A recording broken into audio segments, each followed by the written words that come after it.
Bonjour tout le monde.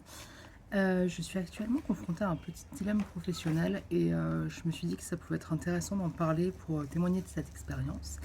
Parce que il m'est déjà arrivé des trucs un petit peu similaires par le passé, ou en tout cas il y a des choses qui se recoupent et je me suis dit tiens, ça peut peut-être être une bonne idée de partager cette expérience, sachant que j'avais déjà eu des conversations là-dessus avec d'autres dessinateurs et notamment Antoine Daudet qui m'avait donné un très bon conseil à l'époque.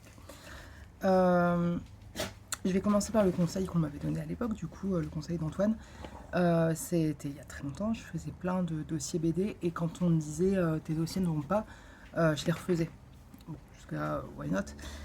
Et en fait, Antoine m'avait dit bah ouais, mais faire des dossiers à n'en plus finir, au bout d'un moment, on ne progresse pas en faisant ça. Vaut mieux que, tant pis, tu tiennes compte de ce qu'on te dit et tu fais des pages comme si tu faisais ton album, quitte à l'auto-éditer ou à le mettre en ligne ou quoi. Là, tu vas devoir progresser parce que si tu recommences un dossier en modifiant des choses à droite à gauche, déjà ça peut être vraiment très pesant moralement de refaire un truc. Même si c'est pas exactement la même chose, on refait quand même quelque chose et on n'avance pas, surtout si on choisit de faire les mêmes pages pour le dossier. Euh, et pendant ce temps-là, il y a une stagnation qui s'opère. Donc lui m'avait dit avance, fais un truc, fais des albums, auto-édite, mais ne reste pas à stagner. Bon, pourquoi pas. Je trouve que c'est un plutôt bon conseil, après vous en faites ce que vous voulez. Et du coup, là tout de suite, la situation dans laquelle je me trouve, c'est qu'il y a un magazine, fanzine, qui m'a proposé de participer à leur prochain numéro. Et en gros, j'avais dit, bah, ce sera l'occasion d'enfin utiliser des planches d'un projet que j'ai écrit en 2013, ça date, qui s'appelle Eldorado, et qui a connu moult péripéties. À la base, il avait été écrit pour un journal pour enfants. Le journal a fait faillite juste avant que je commence les pages définitives. Ensuite, il y a eu plein d'histoires diverses par rapport à ça. Il y a eu un pseudo-hommage fait sur le titre de ce projet qui n'était pas très élégant et qui a été fait sans mon accord par quelqu'un que je connaissais bien et qui du coup savait à quoi ça l'engageait. Donc ça m'a vraiment énormément heurté et ouais, vraiment bien coupé l'herbe sous le pied. Euh, le projet a failli se faire rééditer plusieurs fois, notamment aux éditions Plume Verte. Ça s'est pas fait pour plein de raisons. Il a failli se faire éditer ailleurs plusieurs fois. On m'a demandé de retravailler le scénario, etc., etc., etc. Ce projet, depuis plus de 10 ans, il a eu 1000 vies et tout en n'ayant pas de vie, justement. Et donc là, en fait, on me demande de le faire à cette occasion de fanzine. Je me dis super, ça va enfin me débarrasser parce que ça me tourne en tête depuis plus de 10 ans et ça commence à être un peu lourd, surtout vu tout le passif qu'a ce projet. Euh, J'aimerais bien en fait m'en débarrasser, arrêter d'y penser une bonne fois pour toutes. Euh, et en fait, j'ai commencé à vouloir reprendre le storyboard en me disant c'est nul, ça date d'il y a plus de 10 ans, je dessine plus pareil, je n'écris plus pareil, ça me convient pas, j'ai voulu le refaire. Et en fait, c'était vraiment, mais c'était même pas laborieux en fait, c'est que j'avais aucune motivation, aucune inspiration, il n'y a rien qui venait, je dessinais mal et tout. Et je me suis dit, je vais le laisser un peu au repos, peut-être que là je suis un peu fatiguée, on va voir. Et en fait, ça revient pas du tout, au contraire, j'arrive plus du tout à m'y mettre. Du coup, j'ai réfléchi, qu'est-ce que je fais? Donc j'ai pas encore pris une décision claire et nette, mais je parle du coup au sens large.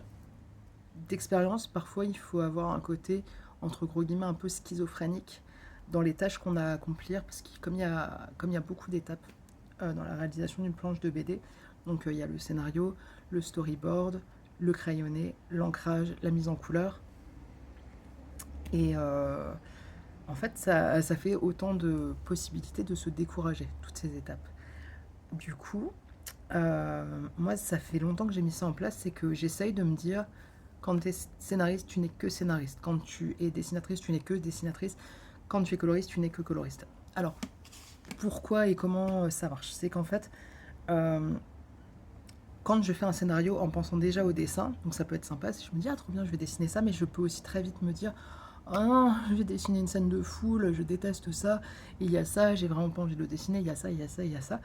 Et du coup, toutes ces réflexions en tant que dessinatrice peuvent influencer le scénario, et du coup, pour de mauvaises raisons, c'est juste par flemme ou par non-envie, on a connu mieux comme bonne raison de ne pas faire quelque chose, ou de faire des choix en tout cas. Du coup, si quand je fais le scénario, je ne pense pas à au dessin que je ferai et je fais comme si j'écrivais pour quelqu'un d'autre en m'en fichant un petit peu de ce que la personne pensera, ça va m'enlever cette épine du pied et ce potentiel autocensure de me dire ah ben non mais ça j'ai pas envie de le faire. Voilà. Donc je fais mon scénario. Après pareil pour le dessin, du coup le dessin j'oublie que c'est moi qui ai scénarisé. Donc s'il y a des trucs que je trouve un peu nuls ou quoi, si vraiment c'est pas entendable bien sûr je vais faire un pas de côté et les retoucher, etc. Mais j'évite de trop me poser de questions, j'évite de trop relire les dialogues, etc. Parce que sinon on peut très vite aussi rentrer dans un truc de perfectionnisme sans fin. On va vouloir revoir, on va se dire mais non mais ça va pas. Ou alors tout simplement on va faire mais en étant pétri de doutes et c'est hyper désagréable en fait de travailler comme ça.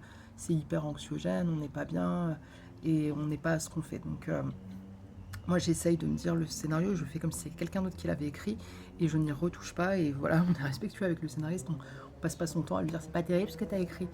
Donc voilà, je fais mon dessin et du coup en faisant mon dessin je ne pense pas à la mise en couleur. Bon, donc pareil là j'ai zappé l'étape du storyboard mais c'est pareil. Euh, Si je commence à me dire je dessine ça mais qu'est-ce que ça va être compliqué et pénible et fastidieux à mettre en couleur, j'ai pas fini en fait. Donc pareil, j'essaye de me forcer à me dire oublie que c'est toi qui vas faire la mise en couleur, tu fais comme si c'était pas ton problème et tu avances. Et ça peut paraître un peu basique ou un peu bête comme conseil, mais en fait moi ça m'a vraiment changé la vie parce que ça évite déjà ça évite une grosse part de doute et ça c'est quand même pas négligeable parce que le doute c'est pesant, ça prend beaucoup de place dans la tête, ça peut être pétrifiant, c'est pas bien. Et puis, euh, et puis ça évite ce côté autocensure, déjà à se juger soi-même, à avoir peur de ne pas y arriver, et puis au-delà de ça, cette autocensure par flemme, comme je le disais, donc par paresse, de se dire... Comment le chat qui miaule au-dessus cette paresse de se dire non, ça je vais pas le faire parce que la flemme, parce que ça va être trop long, parce que. Donc voilà, juste bien séquencer chaque étape et se dire là je ne réfléchis qu'à ce que je suis en train de faire en ce moment et ensuite quand je ferai l'étape suivante je ne réfléchirai qu'à cette étape là. Donc voilà, je me répète, en fait ça peut paraître vraiment basique ce que je suis en train de dire mais tant qu'on n'y a pas pensé, qu'on n'a pas mis le doigt dessus, ça peut être compliqué. On peut avoir envie de tout faire en même temps ou passer d'une étape à l'autre comment on dit en perdant complètement le fil et en étant complètement désorganisé. Donc je pense que ça peut aider. Et tout ça pour dire que là, du coup, sur ce projet dans lequel je suis en réflexion, euh, j'hésite à demander à quelqu'un d'autre à le dessiner à ma place. Et si je le dessine, là, je suis en train de me dire, bon, bah tant pis, je sais que l'histoire, je trouve qu'il y a des trucs dont je suis pas satisfaite à l'heure actuelle. Le storyboard, je ne le ferai plus comme ça à l'heure actuelle, mais en fait, au bout d'un moment, ça fait plus de 10 ans que ce projet traîne et qu'à chaque fois, il y a des trucs qui le freinent quand c'est pas moi, c'est les autres qui me mettent des bâtons dans les roues ou juste qui ont un souci et qui doivent arrêter le projet. Donc en fait, je vois vraiment ça comme, allez, le fanzine magazine Pomimo m'a demandé de faire un truc, je vais le faire, je vais pas me poser de questions parce que déjà il faut que je leur rende à l'heure et puis ça sera surtout l'occasion de me débarrasser une bonne fois pour toutes de ce projet et d'avancer sur d'autres en fait et je vais pas passer 6 mois à revoir ce projet, surtout que j'ai déjà réécrit une première fois pour rien puisque finalement l'éditeur qui m'a demandé de le réécrire n'en a pas voulu. Je peux pas me permettre de passer 3 ans sur ce projet à le perfectionner, alors que je sais bien qu'en plus, j'ai plus d'attente vis-à-vis de ce projet, puisqu'il a été refusé, le scénario que j'avais écrit a été refusé par un éditeur. Donc j'estime que ça sert à rien que je me penche dessus plus longtemps que ça. J'aimerais juste qu'il existe, qu'il ait le mérite d'exister, parce que ce pauvre projet, qu'est-ce que j'aurais bataillé avec, et, euh, et après ne plus y penser. Et voilà, et du coup c'est pour ça que je me dis, il sera pas parfait, ça c'est clair et net, mais tant pis quoi. Voilà, au bout d'un moment on avance et voilà, la vie c'est avancer, c'est tourner des pages et c'est pas grave si c'est pas parfait. Voilà. Après mes conseils, vous en pensez ce que vous en pensez. Hein. Si vous les trouvez nuls, c'est pas grave, vous les prenez pas. Et voilà, je n'ai pas la science infuse. Bonne journée à tous, bon courage et bel été. Salut.